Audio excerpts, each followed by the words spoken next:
Нет, и не под чуждым небосводом, и не под защитой чуждых крыл. Я была тогда с моим народом.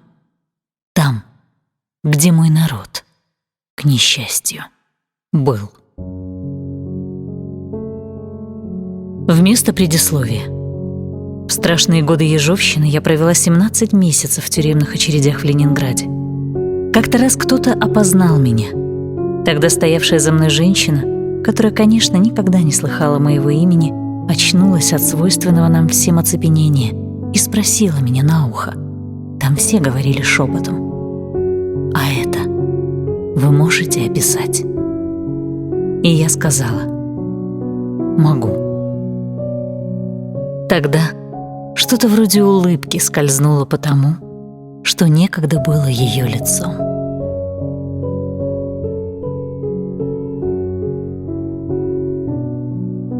Посвящение. Перед этим горем гнутся горы. Не течет великая река, но крепкие тюремные затворы, а за ними каторжные норы и смертельная тоска. Для кого-то веет ветер свежий, для кого-то нежится закат. Мы не знаем, мы повсюду те же. Слышим лишь ключей постылый скрежет, да шаги тяжелые солдат. Подымались, как к обедне ранней, по столице одичалой шли. Там встречались мертвых бездыханней, солнце ниже и Нева туманней, а надежда все поет вдали. Приговор. И сразу слезы хлынут. Ото всех уже отделена, словно с болью жизнь из сердца вынут, словно грубо навзничь опрокинут. Но идет, шатается одна.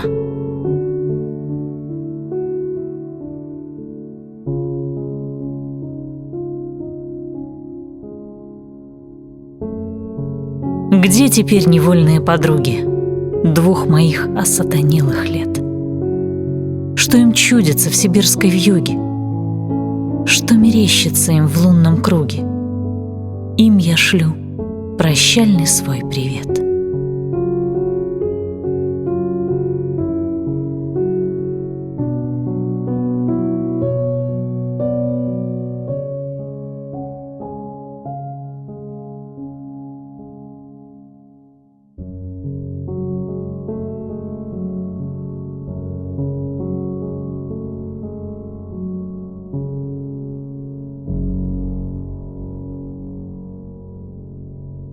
Вступление.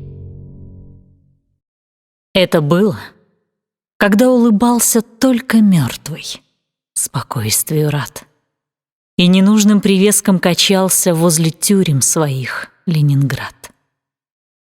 И когда, обезумев от муки, шли уже осужденных полки, и короткую песню разлуки паровозные пели гудки, звезды смерти стояли над нами, и безвинная корчилась Русь под кровавыми сапогами и под шинами черных Марусь.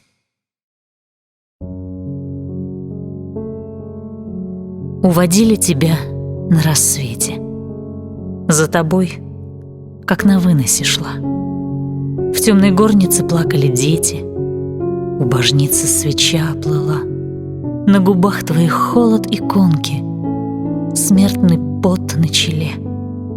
Не забыть. Буду я, как стрелецкие жонки, под кремлевскими башнями выть.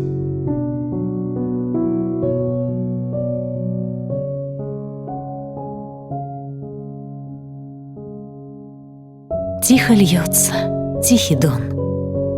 Желтый месяц входит в дом, входит в шапки на бекрень. Видит желтый месяц тень. Эта женщина больна. Эта женщина одна. Муж в могиле, сын в тюрьме. Помолитесь обо мне.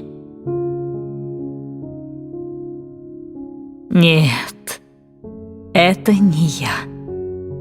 Это кто-то другой страдает. Я бы так не могла. А то, что случилось, пусть черные сукна укроют. И пусть унесут фонари. Ночь.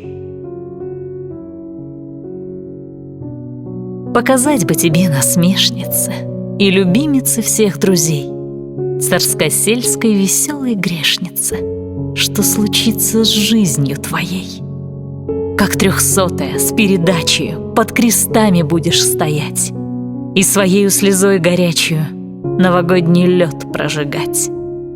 Там тюремный тополь качается, и ни звука, а сколько там неповинных жизней кончается.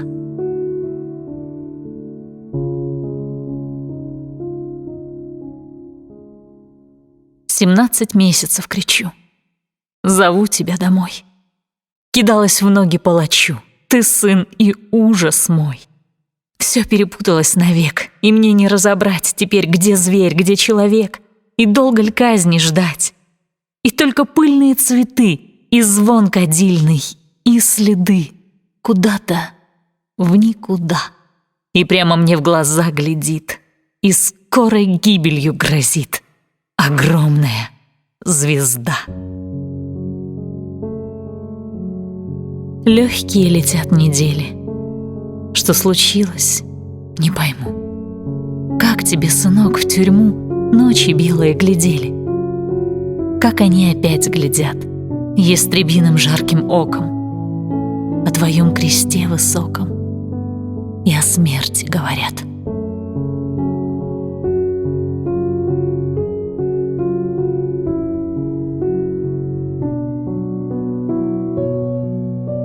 Приговор. И упало каменное слово на мою еще живую грудь. Ничего, ведь я была готова.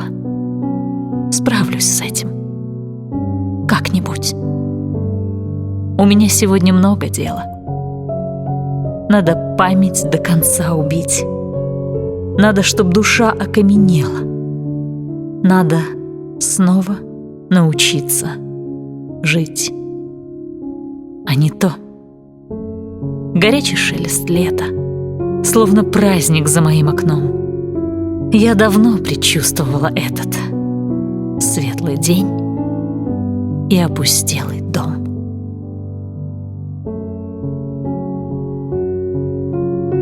К смерти.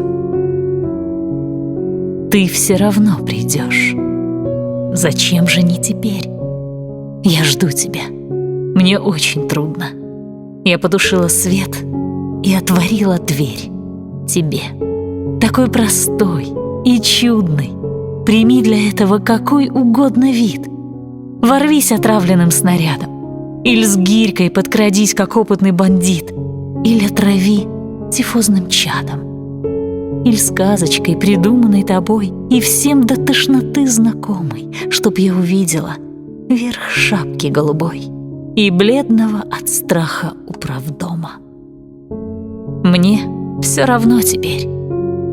Клубится Енисей, звезда полярная сияет, и синий блеск возлюбленных очей последний ужас застилает.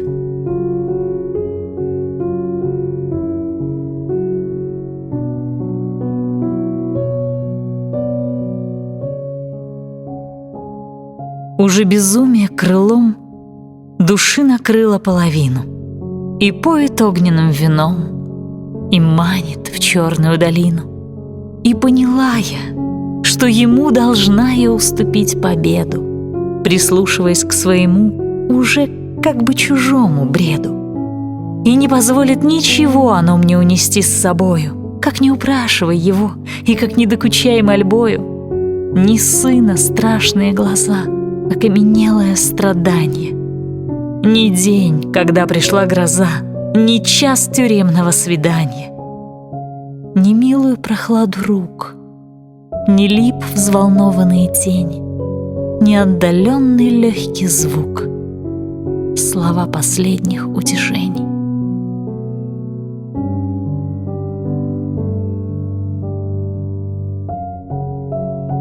Распятие. Не рыдай меня, мати, во гробе зрящая.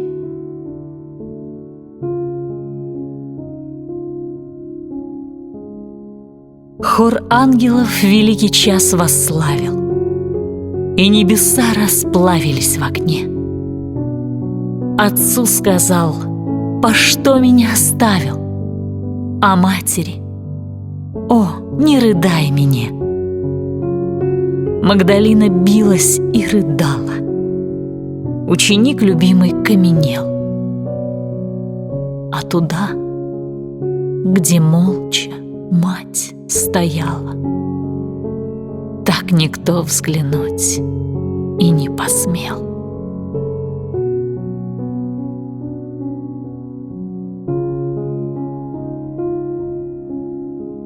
Эпилог.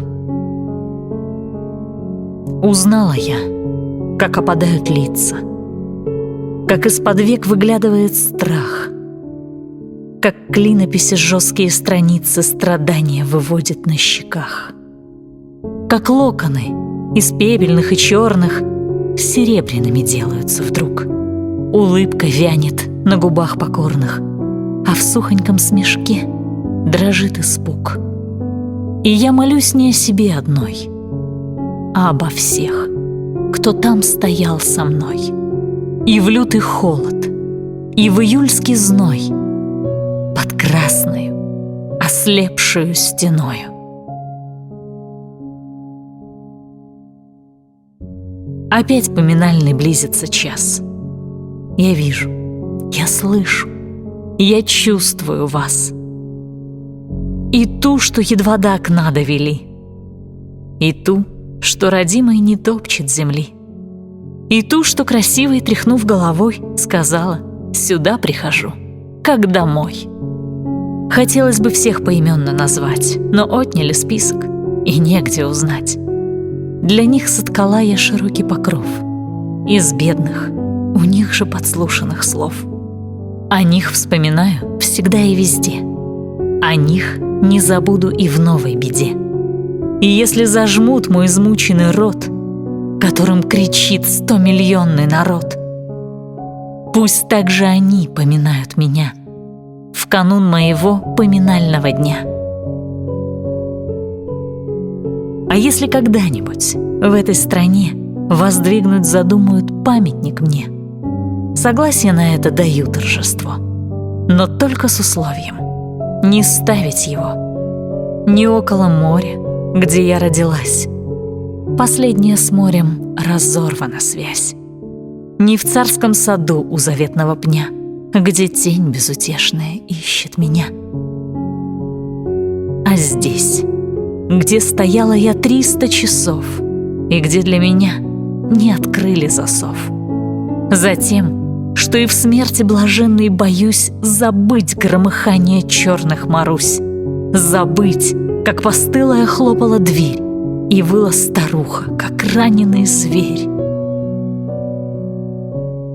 И пусть с неподвижных и бронзовых век, как слезы, струится подтаявший снег, и голубь тюремный пусть гулит вдали, и тихо идут по Неве корабли.